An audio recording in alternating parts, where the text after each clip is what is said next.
Akkam jirtu kabajamoota fi jaalatamtoota hordoftoota biiftuu Oroo bakkuma jirtanitti nageenyi keenya kan kabajaatiif kan jaalalaa isin haa ga'u isiniin jenne ta'an suuraan oduu sa'a kana qabannee dhiyaannee jirra.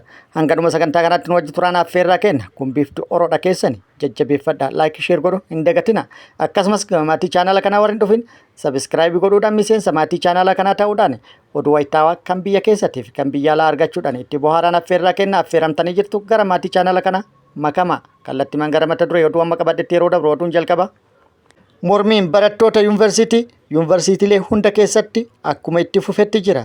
Kaarikulamii haaraa ministeerri barnootaa baasee mormuudhaan wiixata dabre mormii kan jalqaban barattoonni yuunivarsiitii akka guutuu biyyattiitti mormii isaanii kan itti fufan yoo ta'u mootummaan deebii kennuu irra afaan qawweetiin sagalee isaanii ukkaamsuuf yaalaa jiraachuu maddeen odeeffannoo garaagaraa ifoomsanii jiru. Mormii barattoota kana wal qabate namoonni garaagaraa yaada garaagaraa kennanii jiru. Namoonni maal jedhan yaada isaanillee qabannee jirra isin biraan kenna. Oduun itti aanu mootummaan biltiginnaa filannoo marsaa torbaffaan booda tokko sirna federaalizimii diiguu, lama sirna muummee ministeeratiin bulu haquudhaan sirna pireezidaantitti deebisuuf akka deemu. Haala kanaan sirna ol aantummaa saba tokkoo sabaa fi sablammoota guutuu biyyattii irratti fe'uudhaaf akka karoorfatte iccitiin keessoo isaaniitti baate ibsitee jirti. Dabalata odeeffannoo kanallee qabannee jirra. Oduun itti aanu oduu oolmaa Oromiyaati. Oduu oolmaa Oromiyaatti lolli Oromiyaa godinaalee fi zoonilee garaagaraa keessatti loltoota mootummaatti waraana bilisummaa Oromoo gidduutti deemaa jiru akkuma itti fufetti jira. Waraanni bilisummaa Oromoo lola guutuu Oromiyaa keessatti deemaa jiru irratti loltoota mootummaa hedduu hojiin ala taasisuun injifannoo argatu beeksisee jira. Har'as oduu injifannoo bakkoota garaagaraatti loltoota mootummaa irratti haleellaa raawwatuun argadhe jedhe qabannee jirra gama mootummaatti. Bakkoota lolli itti gaggeeffame jedhameen wal qabate maaltu jira ka jennullee isiniin kenna. Gama biraatiin mootummaan humna guddaa guutuu Oromiyaa keessatti bobbaasuudhaan dirree lolaatitti osoo hin taane namoota nagaa irratti haleellaa raawwatuun humnoonni mootummaa lubbuu namoota nagaa galaafatu itti fufanii jiru qabannee jirra. Oduu gama biraatiin Ameerikaan mootummaa biltiginnaa himattee jirti. Himannaan mootummaa biltiginnaa irratti Ameerikaan bante maal ka jedhullee qabannee jirra isiniin kenna. Oduu biyya alaatiin dubartiin lammii Eertiraa taate takka Jarmanitti harkisii muramuun karaa irratti gatamee argamee jira. Dabalata odeeffannoo kanallee qabadhee jira. Oduun inni itti aanu lolli Raashiyaa fi Yukureen waggootaaf itti fufee jira. Haleellaan tibbana walirratti raawwataa jiran immoo akkaan cimee jira. Gama lamaan irraayyuu haleellaan walirratti raawwataa jiran miidhaa guddaa dhaqqabsiisaa jira. Dabalata odeeffannoo kanallee qabadhee jira. Guutuu oduu kanneenitii fi kan biroo wajjin isin wajjin ka turu ani Bariisoo Ganamooti. Guutuun oduu akka itti aanu kanatti wal duraa duuban isiniif dhiyaatu nu wajjin tura. Mormiin barattoota yuunivarsiitii akkuma itti fufetti jira. Imaammata haaraa ministeerri barnootaa baase mormuudhaan barattoonni hiriira mormii kan gaggeessan yoo ta'u gaafilee barattoonni yuunivarsiitii dhiyeeffatan kanaaf mootummaan hanga ammaatti deebii hin kennine. Hiriirri mormii barattoonni yuunivarsiitii guutuu yuunivarsiitii biyyattii keessatti argaman gaggeessan PP rifaatuu hamaa keessa galchuun beekamee jira. PP'n daawun jecha jedhu dhaga'uu hin feetu. Jechi kun deebi'ee akka hin dhufnetti irratti hojjannee jirra jechuudhaan kana dura muummichi ministeera Itoophiyaa Abiy Ahmad dubbatee ture. Garuu jechichi deebi'ee dhufee jira. Kun akkuma jirutti ta'e gaafii barattoonni yuunivarsiitii dhiyeessan mormii isaan gaggeessan deebisuu caalaa mootummaan humna fayyadamuudhaan gaafii isaaniitii fi sagalee isaanii ukkaamsuuf yaalaa jiraachuun beekamee jira. Barattoonni yuunivarsiitiilee garaagaraa maddeen odeeffannoo garaagaraatii fi odeeffannoo kennaniin guutuu biyyattii keessatti haala jedhamuu danda'amuun mootummaan deebii nu deebisuu caalaa humna waraanaa guutuu yuunivarsiitii hundatti galchuudhaan yuunivarsiitii hunda keessatti doorsisa barattoota irratti raawwatuun afaan qawweetiin gaafilee barattoota ukkaamsuuf hojjetamaa jira jechuudhaan barattoonni yaada kennanii jiru. Gara biraatiin immoo qaamoleen garaagaraa gaafii yookaan mormii barattoonni dhiyeessan kana kallattii garaagaraatiin ilaalanii jiru. Yaadni tokkoffaan barattoonni akka jeeqan taasisuuf hojii hojjetamee fi ajandaa bocamee ministeera barnootaatiin gadi kenname jechuudhaan yaadni kenname kan jiru yoo ta'u sababni isaas hulaa galaanaa ajandaa wacaa taasisuun ummataaf gadi kenname yeroo dheeraaf irratti hojjetamee ummanni ittiin burjaajeeffamaa ture innis dulloomee jira. Isa sana haguuguuf immoo ajandaa gadi kenname. Hulaa galaanaa tolaanis lolaanis ni deebifna jechuudhaan itti qophaa'amaa kan ture.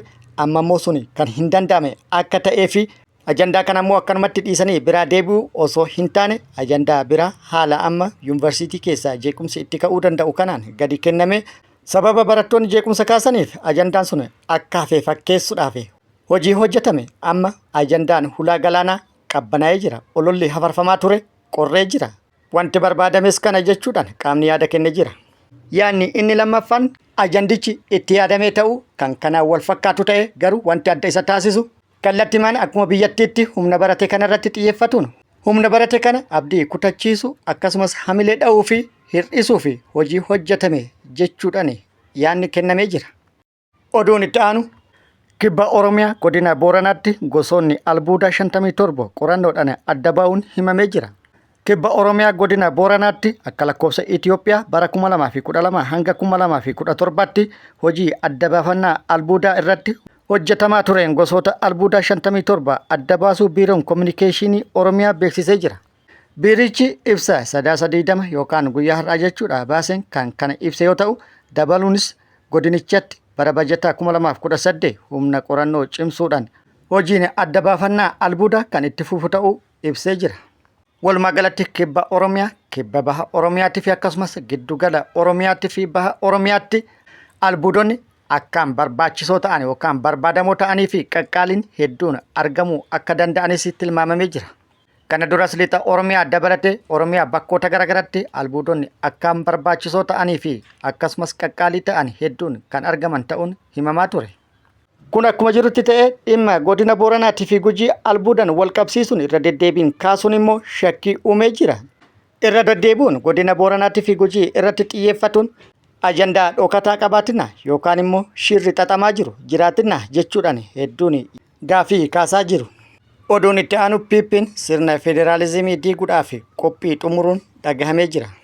Akka iccitiin keessoo Piippiitti baate ibsitutti muummichi ministeera Itoophiyaa Abiy Ahmad filannoo marsaa 7ffaa akkuma mooyeen sirna federaalizimii diiguuf murteessuu iccitiin keessoo komishinii marii biyyoolessaa jedhamu waamamu keessaa miliqxee baate ibsitee jirti.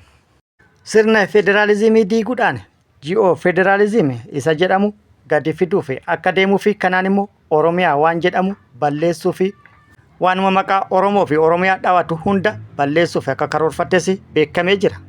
Kana qofaa miti sirna bulchiinsa muummee ministeerallee balleessuu fi sirna pirezidaantiitti jijjiiruu fi yookaan siistama pirezidaantiitti jijjiiruu fi murteessuu iccitiin keessoo isaanitti baate ibsitee jirti. Kana jechuun akkuma sirna mootota dabranii eenyummaa namaa haquudhaan yookaan haguuguudhaan sirna qeenxee ol'aantummaa saba tokko guutuu biyyattii keessatti sabaaf sablammoota irratti fe'uudhaaf karoora isaanii xumuruu iccitiin keessoo isaanitti baate ibsitee jirti. Hundumaafuu filannoo marsaa 7ffaan booda naannoo waan jedhamu hin jiru. Afaan kiyyaan dubbadha, afaan kiyyaan baradha wanti jedhamu kan hin yaadamne. Akkasumas akka saba tokkootti ani saba kana jettee yookaan ani Oromoo jettee of ibsuun qaanyii ta'uuf akka deemu hojiin hojjetamee xumuramuu iccitiin baate ibsitee jirti yookaan akeektee jirti. Ni milkaa'amoo hin milkaa'u wanti jedhummoo of durri kan nu agarsiisu ta'a. Oduun itti aanu oduu oolmaa Oromiyaati. Oduu oolmaa Oromiyaati. Lolli guutuu Oromiyaa keessatti loltoota mootummaatiif waraana bilisummaa Oromoo gidduutti deemaa jiru cimee itti fufee jira. Lola Oromiyaa godinaalee fi zoonilee garaagaraa keessatti loltoota mootummaatiif waraana bilisummaa Oromoo gidduutti deemaa jiru kana irratti waraanni bilisummaa Oromoo haleellaa loltoota mootummaa irratti raawwatuun loltoota mootummaa hedduu hojiin ala taasisuun hedduu booji'uun meeshaalee hedduu irraa hiikkatuun injifannoo loltoota mootummaa irratti galmeessaa jiru itti fufuu beeksisee jira. Haaluma kanaan Oromiyaa bakkoota garaagaraatti haleellaa loltoota mootummaa irratti raawwateen loltoota mootummaa irratti miidhaa dhaqqabsiisuun haleellaa kaaba Oromiyaa giddugala kibba baha Oromiyaa fi kibba Oromiyaatti tibbana loltoota mootummaa irratti raawwateen miidhaa guddaa loltoota mootummaa irratti dhaqqabsiisuu akkasumas hedduu hojiin ala taasisuun injifannoo argatu beeksisee jira. Haaluma kanaan kaaba Oromiyaa godina Walloo aanaalee garaagaraa keessatti tibbana haleellaa loltoota mootummaa irratti raawwateen injifannoo argadhe jedhee jira.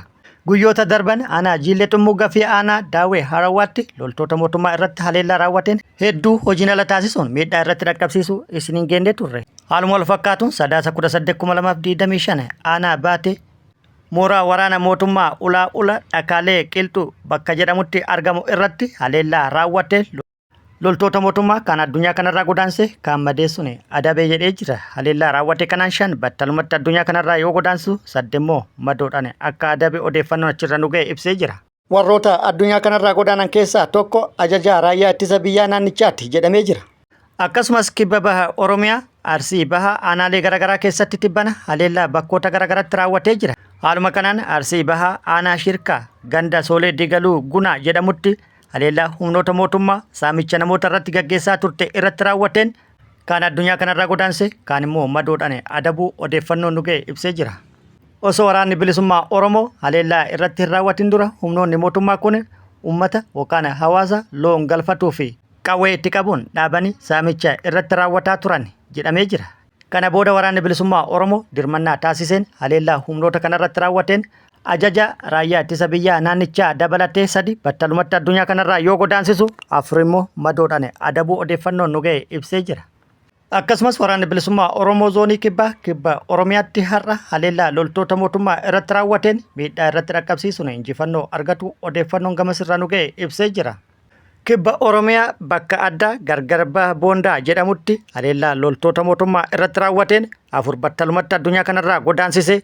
Kanaaf hedduu madeessuudhaan kaan bittinneessuun injifannoo irratti argatuun beekamee jira. Guutuun odeeffannoo kana akkuma nu ga'een isiniin geenna. Bakkoota lolli itti gaggeeffame kana wal qabate gama mootummaatiin maaltu jedhame kan jedhu argachuuf yaallee turre wanti jedhame hin jiru yookaan immoo odeeffannoo argachuu hin dandeenye. Gama biraatiin mootummaan humna bal'aa guutuu Oromiyaa keessatti bobbaasuun humnoonni inni bobbaase badii tokko malee namoota nagaa irratti haleellaa raawwataa jiraachuu fi haleellaa namoota nagaa irratti raawwataa jiraniin lubbuu namoota hedduu galaafataa jiraachuun itti fufee jira. Guyyaa kaleessa godinaalee Arsii lamaanitti haleellaa namoota nagaa irratti raawwatanii namoota hedduu lubbuu kan galaafatan ta'uu isiniin geennee turre. Aanaa Muneessatti haleellaa namoota nagaa irratti raawwataniin obboleeyyan 2 kan badii tokkollee hin qabne mana fuudhuudhaan deemaniin haleellaa irratti raawwataniin lubbuu isaanii galaafatanii jiru. Haaluma wal fakkaatu lixa Oromiyaatti har'a manguddoo tokko nama biyyi qabduu fi abbaa qabeenyaa haala hin eeggamneen badii tokko malee lubbuu isaa galaafatu odeeffannoon nu ga'ee jira. Kun akkuma jirutti ta'ee gama biraatiin Ameerikaan mootummaa bilxiginnaa himattee jirti. Ameerikaan mootummaan bilxiginnaa daa'imman biyyattii irratti dhiibbaa mirgaa raawwataa jira jechuudhaan himattee jirti. Daa'imman biyyattii umriin isaanii waraanaaf hin gahin dirqamaan gara dirree leenjii geessuudhaan dirree leenjii erga geessanii boodas leenjii yeroo gabaabaa kennuu fi kana booda gara lolaatti ergu. Haala kanaan daa'imman biyyattii umriin isaanii waraanaa hin gahin waraana irratti hirmaachisuun yakka dalagaa jira jechuudhaan himattee jirti. Akkasumas qaamonni hojii kanarratti bobba'uudhaan daa'imman umriin isaanii hin gahin gara leenjii mooraa waraanaa dirqamaan geessuun dhiibbaa mirgaa daa'imman irratti raawwatan kunneen seeraaf dhiyaatuu akka qabanis akeektee jirti. Rakkoo kanaan wal qabatee ammallee namoota maqaan hin dhahamin muraasa irratti uggura keette jedhamee jira. Akkasumas ammallee dhimmicha itti kaleennan kan hordoftu ta'uu beeksiftee jirti Ameerikaan. Oduun inni bira waraanni bilisummaa Oromoo humna haaraa eebbisuu itti fufee jira. Waraanni bilisummaa Oromoo humna haaraa fuufteedhaan eebbisaa kan jiru yoo ta'u tibbana guyyama guyyaan sadarkaa eebbisuu irra dhaqqabee jira. Haaluma kanaan lixa Oromiyaatti har'allee humna haaraa yeroo dheeraaf leenjii loltummaatiif akkasumas leenjii siyaasaa ga'umsaan kennaafii ture sirna ho'aan eebbisee jira. Sirna eebbaa humnoota haaraa kana booda immoo kallattii kaa'uudhaan humnoota haaraa dirqama itti aanuuf bobbaasee jira.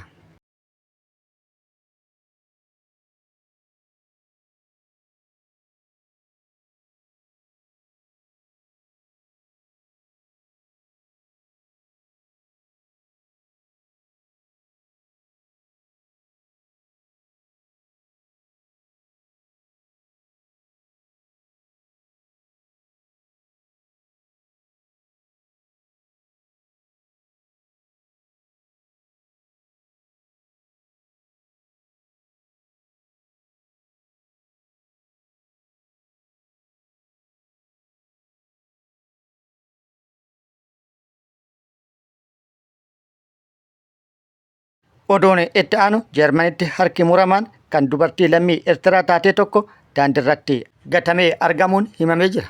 Dubartii lammii Eertiraa yeroodhaaf eenyummaan ishee adda hin baane yookaan hin ibsamin Jarman magaalaa Westfaaliyaa daandii A45 irratti harkisii muramaan argamuun himamee jira. Qaamni dubartii Eertiraa kun kan hafe eessa akka jiru hin beekamu. Isiin lubbuun ni jirti moo hin jirtu wanni jedhames hanga gabaasni kun gabaafametti adda hin baane. Harki ishii muramee gatamuun muka tokko jalatti kan argame yoo ta'u ashaaraa fudhatamee lammii Eertiraa ta'uunis baramuu maddeen odeeffannoo gabaasanii jiru. Gabaasa miidiyaalee biyyattii irratti wiixata darbee baheen daa'imni baatii 3 kan dubartii umrii waggaa 32 kanaati kan jedhame balbala bataskaanaa Ortodoksii dhihoo jirutti huccuun marame konkolaataa irratti argame jedhamee jira. Dubartiin muraan harki ishii qofti argame kun kolagaltummaadhaaf garas kan imalte yoo ta'u wiirtuu kolagaltummaa magaalaa Boon jirutti galmooftee akka turtes beekamee jira. Muraan harka ishee kun iddoo jireenya ishii irraa fagaatee argamuunis falmisiisaa ta'ee jedhamee jira. Dhimmi kun kan beekame dubartiin tokko dilbata halkan sa'aatii 9 irratti waan hin baramin karaarratti arguudhaan poolisiidhaaf erga gabaaste jedhamee jira. Oduun itti aanu haleellaa Raashiyaan lixa Yukireenitti raawwatteen namoonni 20 ajjeefamuun gabaafamee jira. Lolli Raashiyaatii fi Yukireen erga jalqabe waggoota lakkoofsisee jira. Tibbana immoo haala adda ta'een biyyoonni lamaanuu haleellaa walirratti raawwatan miidhaa gama lamaan irraayyuu dhaqqabsiisaa jiru. Haleellaa diroonii fi miisaa'ilaan Raashiyaa lixa Yukireen magaalaa Teenoopilii jedhamutti raawwatteen daa'imman 2 dabalatee namoonni 20 lubbuu dhabuun himamee jira. Namoonni 66 biroos kan madaa'an yoo ta'u haleellaa gamoowwan namoonni keessa jiraatan 2 irratti raawwatameen erga lolli bara 2022 eegale kan namoonni hedduun itti ajjeefame jedhamee jira. Kana malees Raashiyaan misaa'ilootaa fi diroonotaan naannaa masaraa mootummaa irratti haleellaa akka raawwatte himamee jira. Yukireen illeen haaluma wal fakkaatuun haleellaa raawwatteen miidhaa guddaa dhaqqabsiisuun himamee jira. Haaluma viidiyoo irratti argitan kanaan buufata Raashiyaa Novoroskis kan jedhamu irratti haleellaa raawwatteen miidhaa guddaa irratti dhaqqabsiiftee jirti. Haleellaa raawwatameen miidhaan buufata kanarratti dhaqqabe Raashiyaa irratti dhiibbaa guddaa qabaatu akka danda'us himamee jira. Dhiibbaan inni qabu inni guddaanis boba'aa ala erguu irratti gufuu guddaa itti ta'uu danda'a jechuudhaan tilmaamamee jira.